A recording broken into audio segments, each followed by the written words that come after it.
This channel does not promote any violent, harmful, or illegal activities. All content provided by this channel is meant for an educational purpose only. নমস্কার, শুরু করছি press corner টিভি9 বাংলায়। Lima রয়েছে আপনাদের সঙ্গে। নজর রাখবো সমস্ত বড় খবরের দিকে। এই মুহূর্তে বড় খবর, জমা জল, খানাখন্দে ভরা রাস্তা, যানজটে দুর্ভোগ, সেই ছবিতে নজর।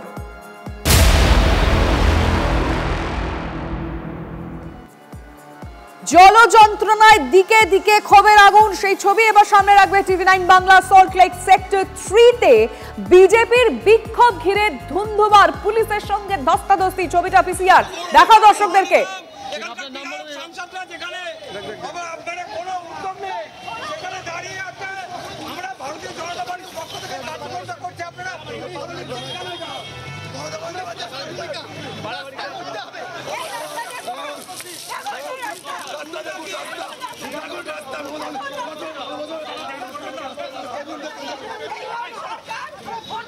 জমা জল, খানাখন্দে ভরা রাস্তা, যানজটে দুর্ভোগ, দিকে দিকে ক্ষোভের আগুন। সল্টলেক সেক্টর 3-র ছবি আপনাদেরকে দেখাচ্ছি, যেখানে বিজেপির বিক্ষোভ ঘিরে ধুন্ধুমার পরিস্থিতি হয়। পুলিশের সঙ্গে কিভাবে বিজেপি কর্মীদের একেবারে হাতাহাতি শুরু হয়ে যায়, ধস্তাধস্তি শুরু হয়ে যায়। ছবিটা দেখুন। আমি বলবো পিসিআরকে ছবিটা দেখাতে উইথ অডিও।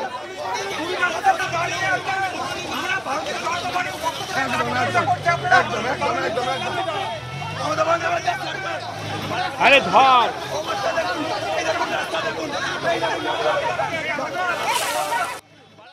আম্বেদকর সেতুর নিচে খানাখন্দে ভরা, এবং সেই কারণে বিজেপির কর্মী সমর্থকরা এখানে কিন্তু তারা স্টোন চিপ নিয়ে আসে, অর্থাৎ খানাখন্দ যে রাস্তাগুলো আছে যেতে কিন্তু যাতে একদম যে স্থানীয় এবং পথচলতি অফিস যাত্রীরা চরম দুর্ভোগের মধ্যে পড়ছে।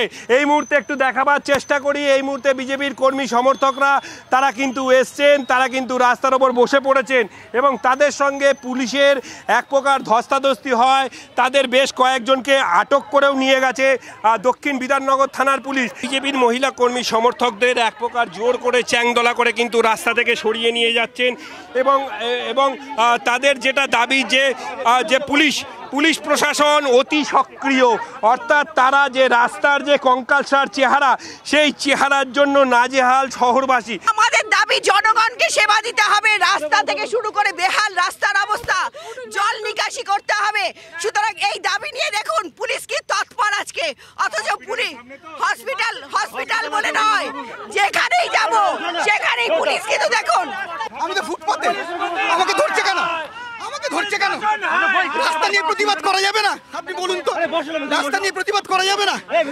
আমার পাড়া, আমার সমস্যা, আমাদের সমাধান বলা যাবে না? বলুন তো, মুখ্যমন্ত্রী, মেয়র এই পুলিশ প্রশাসনকে দিয়ে বাধা দেবে, বিজেপিকে বাধা দেবে।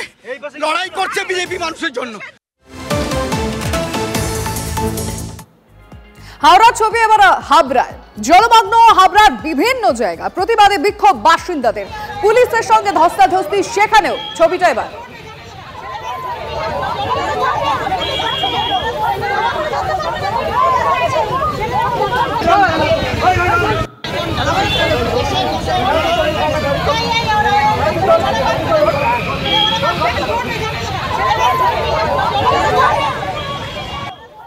এটা করার কথা ছিল, ওনারা করেনি। এবার আমরা সেটা বলছি কেন করা হচ্ছে না। তাই এবার আমাদের পাশে আমাদেরই দাদারা, আমাদেরই ঘরের লোক, আমরা সবাই এসেছি। এবার মেয়েদের গায়ে হাত দিতে পারছে না, তাই এরা কাপুরুষ, এরা ছেলেদের তুলে নিচ্ছে, যেন মেয়েরা যেন চুপ করে থাকে। দুটো ছবি একই সঙ্গে আপনাদেরকে আমরা দেখাতে চাইবো। হাওড়ার ছবিটা আমরা হাবড়ায় আবারও দেখতে পেলাম, মানে একদম যেন রিপিট টেলিকাস্ট। যে ছবি দেখতে পেয়েছিলাম আমরা হাওড়ার ক্ষেত্রে, পুলিশকে জুতো পেটা করা হচ্ছিল, সেই ছবিটাই আবার যেন ফিরে এলো। যারা বিক্ষোভকারী তাদের সঙ্গে পুলিশের ধস্তাধস্তি। হাওড়া এবং হাবড়া দুটো ছবি আমরা আপনাদের সামনে রাখছি।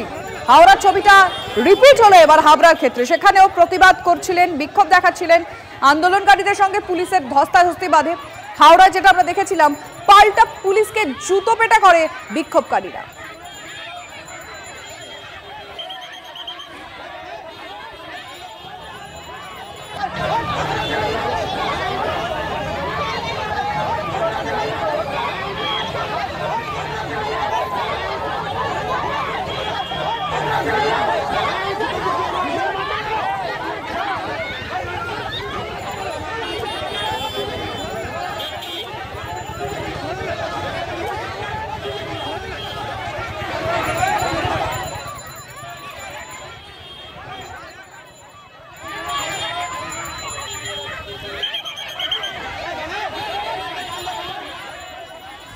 বর্ষায় ভোগান্তির রোজ নামছা, খানাখন্দে ভরা রাস্তায় মরণ ফাঁদ, প্রাণ হাতে নিত্যদিন ঝুঁকির যাতায়াত।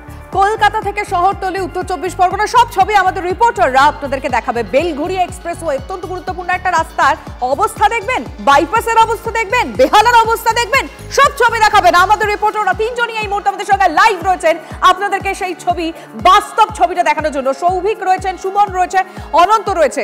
আমি বেলঘড়িয়া এক্সপ্রেসওয়ে ছবিটা আগে একটু দেখে নিতে চাইবো, কারণ আমরা জানি বেলঘড়িয়া এক্সপ্রেসওয়ে দিয়ে কি স্পিডে যাতায়াত করে গাড়ি, তার মধ্যে যদি এরকম রাস্তা হয় তাহলে কি হবে অনন্ত? দেখো, একদমই তোমার কথা 100% সঠিক। এই রাস্তা বেলঘড়িয়া এক্সপ্রেসওয়ে রাস্তা হচ্ছে দ্রুততম রাস্তা, অর্থাৎ এই রাস্তা দিয়ে এয়ারপোর্টগামী যত গাড়ি এই রাস্তা দিয়ে যায়। দেখো এই রাস্তা, দেখো পুকুরের চেহারা নিচে, ছোটোখাটো ডোবা রাস্তা, খানাখন্দে ভরা। সবচেয়ে বিপজ্জনক হচ্ছে রাতের বেলা, অর্থাৎ রাতের বেলায় খানাখন্দ কতটা গভীর আছে তা বুঝতে পারে না গাড়ি চালকরা, আর দুর্ঘটনা নিত্য সঙ্গী। দেখো লম্বা এই রাস্তা, দীর্ঘ এই রাস্তা, সোজা ডানলপ থেকে সোজা বেলঘড়িয়া এক্সপ্রেসওয়ে যেটাকে আমরা বলছি, এই দ্রুতগতি রাস্তা সবাই পৌঁছায় এয়ারপোর্টে। অতি দ্রুততম এয়ারপোর্টে পৌঁছাবার জন্য এই রাস্তা নির্মীয়মান হয়েছে। এই রাস্তা আবার চলে গেছে সোজা বালি ব্রিজ হয়ে, অর্থাৎ বিবেকানন্দ সেতু হয়ে সোজা হাওড়া, অর্থাৎ এদিকে হাওড়া জেলা, এদিকে হচ্ছে হুগলি জেলা, আর এদিকে উত্তর 24 পরগনা কানেক্টিভিটি রোড হচ্ছে এই দ্রুততম গতির রাস্তা। সেটা এখন স্লোত হয়ে গেছে। যে রাস্তা দিয়ে এই বেলঘড়িয়াতে ডানলপ থেকে 10 থেকে 15 মিনিট ম্যাক্সিমাম এয়ারপোর্ট পৌঁছে যাওয়া যেত, সেই রাস্তায় এখন পৌঁছাতে 8 ঘন্টা থেকে 40 মিনিট লাগছে এয়ারপোর্ট পৌঁছাতে। তার মধ্যে আবার গোদার ওপর বিস্ফোরা, যে এই বড় বড় খানাখন্দ, আর এই খানাখন্দের মধ্যে হচ্ছে রাস্তায় জ্যাম তৈরি হচ্ছে, গাড়ির গতি খুব কমে যাচ্ছে, ফলে জ্যামজট সৃষ্টি হচ্ছে। সবচেয়ে বিপদ হচ্ছে যে রাস্তা বাড়াতে যখন রাস্তা গাড়ি আরও দেখা যায় না, রাস্তা অন্ধকার থাকে। যেসব আন্ডারপাস আছে সেই সব আন্ডারপাসের অবস্থা কিন্তু ততটাই খারাপ। তবে দেখা যাক, এই যে বড় দীর্ঘতম এই গভীরতম রাস্তা, এই গতিতম দীর্ঘ খুব গতিতে রাস্তা, সেই রাস্তার এই বিহাল দশায় খুবই বিপজ্জনক অবস্থা। আমি একজন গাড়ি চালককে ধরি যে এই রাস্তার কি পরিস্থিতি। দাদা, বেলঘড়িয়া এক্সপ্রেসওয়ের ছবিটা তুমি দেখালে অনন্ত, সাংঘাতিক অবস্থা। সুনীল কি বলছেন? হ্যাঁ, বাজে অবস্থা, মানে এরকম কতটা বিপজ্জনক? প্রচণ্ডই। কারণ এরকম প্রথম কথা, আন্ডারপাসে লাইট নেই, লাইট না থাকার জন্য হঠাৎ করে কেউ আসলে পরে সঙ্গে সঙ্গে খুবই অসুবিধা হয় সবার। কতটা বিপদ হয়, ঝুঁকি হাতে নিয়ে যেতে হচ্ছে। বিপদ তো আছেই, সাবধানতা অবলম্বন করতে হবে, আর কিছুই নেই। অর্থাৎ সাবধানতা অবলম্বন করে এই রাস্তা দিয়ে বুঝতে পারছি অনন্ত, তুমি সঙ্গে থাকো। সাধারণ মানুষের ভোগান্তির ছবিটা আমাদের রিপোর্টাররা দেখাচ্ছে। বাইপাস আর একটা ব্যস্ততম রাস্তা, এখন এই সময় দাঁড়িয়ে যে কি অবস্থা, কারণ এই সময় অফিসের জন্য মানুষজন বেরিয়েছেন আগে থেকেই, কতটা সময় লাগছে তাদের, মানে বাস্তব ছবিটা একটু সুমন তুমি জানাও। দেখো, এই ইএম বাইপাস জুড়ে যদি আমরা এগোই তাহলে তুমি দেখবে রুবির পরে কিংবা বিধাননগরের দিকে যদি তুমি হাটকো মোড় বলো, কিংবা এই সায়েন্স সিটির এই যে এলাকাটা, এই এলাকায় কিন্তু রাস্তার অবস্থা খুবই খারাপ, জঘন্য রাস্তা বলা চলে। তার কারণ বৃষ্টির ফলে কিন্তু রাস্তা থেকে মাটি উঠে গেছে এবং খানাখন্দে কিন্তু ভরে গিয়েছে। এবং যারা এখানে গাড়ি চালাচ্ছেন তাদের কেমন রাস্তা, কি অবস্থা? পুরো অবস্থাটা পুরো খারাপ স্যার। কত সমস্যা হয়? অনেক সমস্যা হয় এখান দিয়ে যেতে, আমাকে ভাল লাগে না গাড়িতে। যারা গাড়ি চালক তারা বলছেন যে এই রাস্তায় তারা কিন্তু গাড়ি চালাতে পারেন না, এবং তুমি দেখতেই পাচ্ছ রাস্তার মাঝখানে বড় বড় খানাখন্দ একেবারে ভরে রয়েছে। ফলস্বরূপ গাড়ির গতি যেমন শ্লথ হচ্ছে, তেমনই দুর্ঘটনার আশঙ্কাও থেকে যাচ্ছে। তুমি দেখো এইরকম বড় বড় গর্ত, তা কিন্তু এই ইএম বাইপাসের বিভিন্ন জায়গায় ঘটেছে। ফলস্বরূপ কী হচ্ছে, যখন গাড়ি যেতে পারছে না তখনই কিন্তু এরকম জ্যামের পরিস্থিতি তৈরি হচ্ছে। এভাবেই কিন্তু যেমনটা তোমাকে বললাম, রুবির মোড় ক্রস করার পরে, এদিকে সায়েন্স সিটি ক্রস করার পরে এবং হাটকো মোড়, সব জায়গায় কিন্তু বড় বড় এইভাবে খানাখন্দ ভরে গিয়েছে। ফলস্বরূপ দুর্ঘটনার আশঙ্কা যেমন থাকছে, তেমনই কিন্তু দুর্ভোগের মধ্যে পড়তে হচ্ছে যারা এই রাস্তা দিয়ে রেগুলার যাতায়াত করেন তাদেরকে। লিমা, একেবারে মানে যে ছবিটা তুমি দেখালে সুমন, এই রাস্তাতেই যেন মরণ ফাঁদ, কি অবস্থা সাধারণ মানুষ একবার ভেবে দেখুন। কিন্তু বেরোতে তো হবেই, গন্তব্যে পৌঁছতে তো হবেই। দাঁড়ান, এখনো বাকি রয়েছে, এখনো শেষ হয়নি। কলকাতার অবস্থা দেখবেন না, বেহালার অবস্থা দেখবেন না? আমাদের রিপোর্টার সৌভিক দেখাবেন তো। সৌভিক, দেখো, এই মুহূর্তে আমি দাঁড়িয়ে রয়েছি হরিদেবপুর মহাত্মা গান্ধী রোড, এবং এই হরিদেবপুরের যে রাস্তা, আমি তোমাকে রাস্তাটা একবার দেখাবার চেষ্টা করব। এই যে রাস্তাটা এখন দেখানো হচ্ছে, তুমি বুঝতে পারছো যে বিভিন্ন জায়গায় এই রাস্তার যে ড্রেনেজ লাইনের যখন কাজ হয় সেই সময় কিন্তু এইগুলো সমস্ত খোঁড়া হয়েছিল, কিন্তু খোঁড়ার পরে যে মেরামতি, সেই মেরামতি কিন্তু ঠিকঠাক হয়নি এবং সেই অবস্থাতেই রয়েছে। যখনই বৃষ্টি পড়ে, যদিও দুদিন বৃষ্টি হয়নি তার জন্য জল নেই, কিন্তু বৃষ্টি হলেই এখানে নিকাশি ব্যবস্থার অভাবের জন্য কিন্তু রাস্তা পুরো জলে ভর্তি হয়ে থাকে এবং বিভিন্ন জায়গায় খানাখন্দ। স্থানীয় মানুষজন বহুবার বিভিন্ন জায়গায় অভিযোগ করা সত্ত্বেও একেবারে বুঝতে পারছি তুমি নজর রাখো সৌভিক। আমাদের 3 জন রিপোর্টার কলকাতা শহরতলি সমস্ত ছবি দেখালেন, এই রাস্তায় যেন মরণ ফাঁক।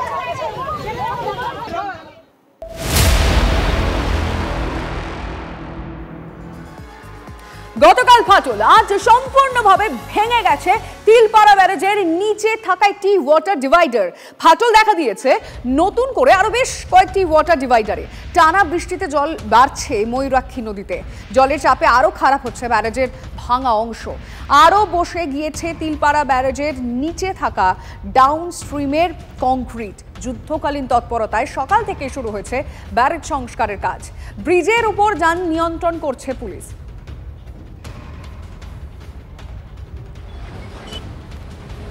একটা ছবি দেখিয়েছিলাম যে জলের যে ওয়াটার ডিভাইডার রয়েছে সেই ডিভাইডারে ফাটল, ছবিটা আরও একবার দেখাবার চেষ্টা করব।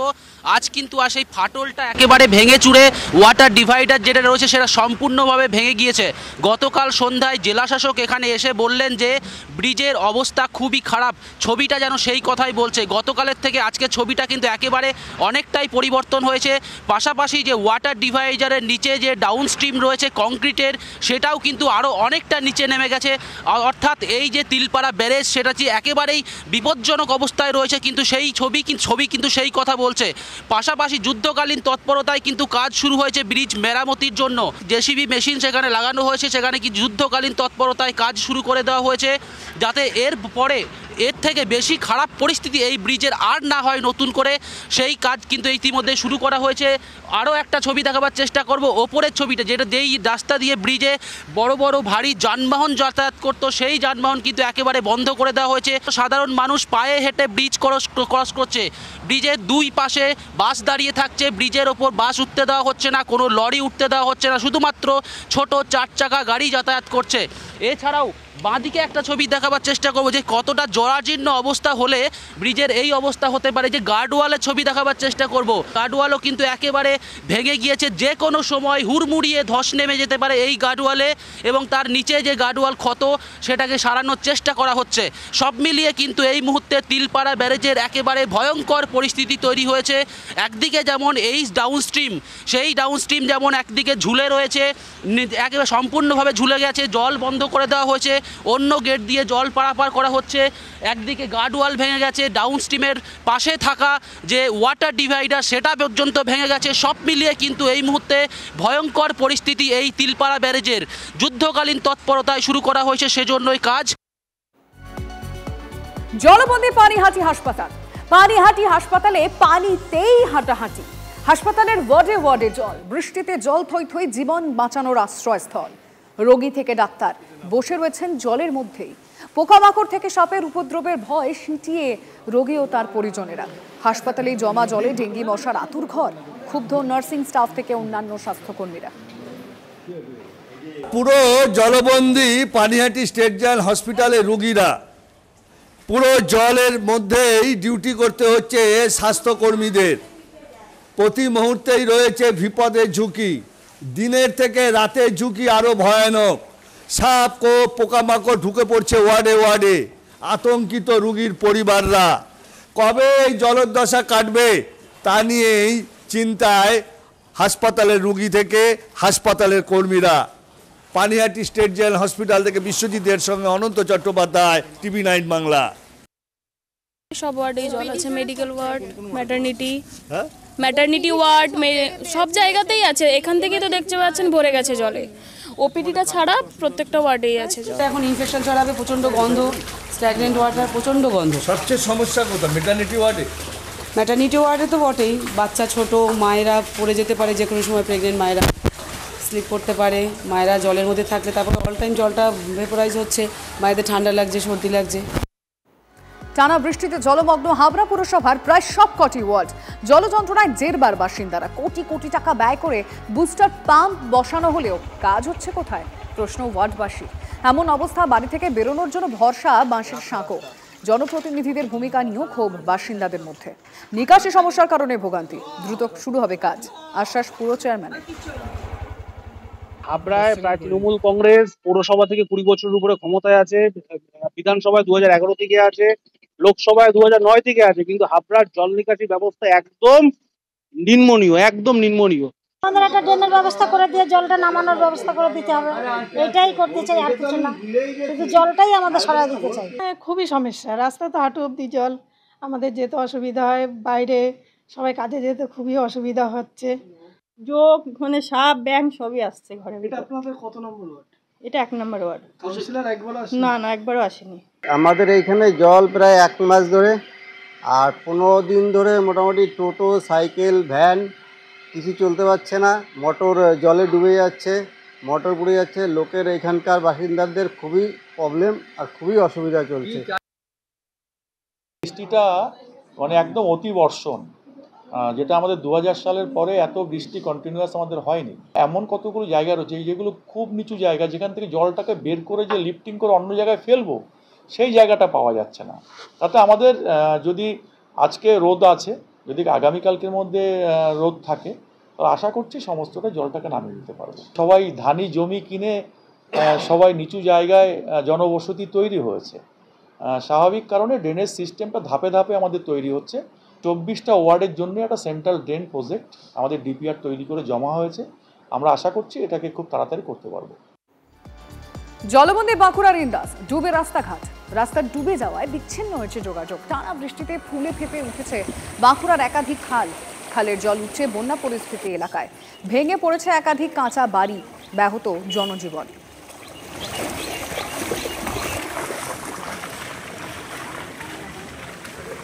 বাঁকুড়া জেলার বিভিন্ন প্রান্তে কিন্তু জল যন্ত্রণার ছবিটা মোটামুটিভাবে একই রকম। এই যে সেতু, এই সেতু দিয়ে কিন্তু প্রতিদিন অসংখ্য মানুষ, শুধু নিত্যযাত্রী না, স্কুল কলেজে পড়ুয়া থেকে শুরু করে সাধারণ মানুষ, ব্যবসায়ী, তারা পারাপার করেন। কিন্তু সেই সেতুর ওপর দিয়ে গত কয়েকদিন ধরে একটানা যে বৃষ্টি, সেই বৃষ্টির জলে কিন্তু এই মুহূর্তে দ্বারকেশ্বর নদ যেভাবে ফুলে ফেপে উঠেছে, তাতে কিন্তু এই সেতুর ওপর দিয়ে পারাপার কার্যত বিচ্ছিন্ন।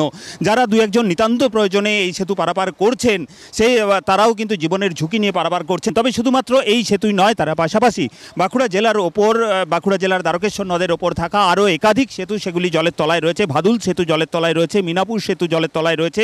ওই সেতুগুলি দিয়ে যাতায়াত সম্পূর্ণরূপে বিচ্ছিন্ন। ভেবেছিলাম পেরিয়ে যাবো, এবার আমাদের তো ছোট গাড়ি জল ঢুকে মাঝ রাস্তায় গাড়ি দাঁড়িয়ে গিয়েছিল, দিয়ে এক ভদ্রলোককে ডেকে গাড়ি পাড়ে তুলে নিয়ে দাঁড়িয়ে আছি, ছেলেদিকে কোলে করে পার করাচ্ছি। তো বর্ষায় প্রচুর বৃষ্টি, সেই ফাটে ফাটে জল ঢুকে গেছে, দিয়ে উত্তর দিকে দেয়ালটা পড়ে গেছে। 3টে গরু চাপা গিয়েছিল, একটাকে কোনোরকম বাঁচাতে পেরেছি, আর দুটো সঙ্গে সঙ্গেই, ও দুটো একদম স্পট ডেথ। জল নিকাশির ব্যবস্থাটা যাতে ঠিকঠাক হয়, তার জন্য একটু সাধারণ মানুষের জন্য একটু দেখতে হবে। এই পোস্ট অফিসে আসছে মানুষ, জল পেরিয়ে পোস্ট অফিস যাচ্ছে। এই যে আমাদের দোকানের সামনে এত জল, কোনো কাস্টমার আসছে না। কিছু কিছু মাটির বাড়ি এই টানা নাগারে বৃষ্টির জন্য কিন্তু মাটির বাড়িগুলো কিন্তু ক্ষয়ক্ষতিগ্রস্ত হয়েছে, এবং সেগুলো ভেঙে পড়ার একটা চান্সেস আছে, এবং কিছু বাড়ি অলরেডি ভেঙেও গেছে। সেগুলো আমরা রিপোর্ট করে আমরা যেগুলো গভর্নমেন্টের যে ক্ষতিপূরণ, যেগুলো ফুল ড্যামেজ, সেগুলোর জন্য আমরা প্রপোজাল অলরেডি পাঠিয়ে দিচ্ছি আমাদের বিপর্যয় ডিজাস্টার ম্যানেজমেন্ট ডিপার্টমেন্টে।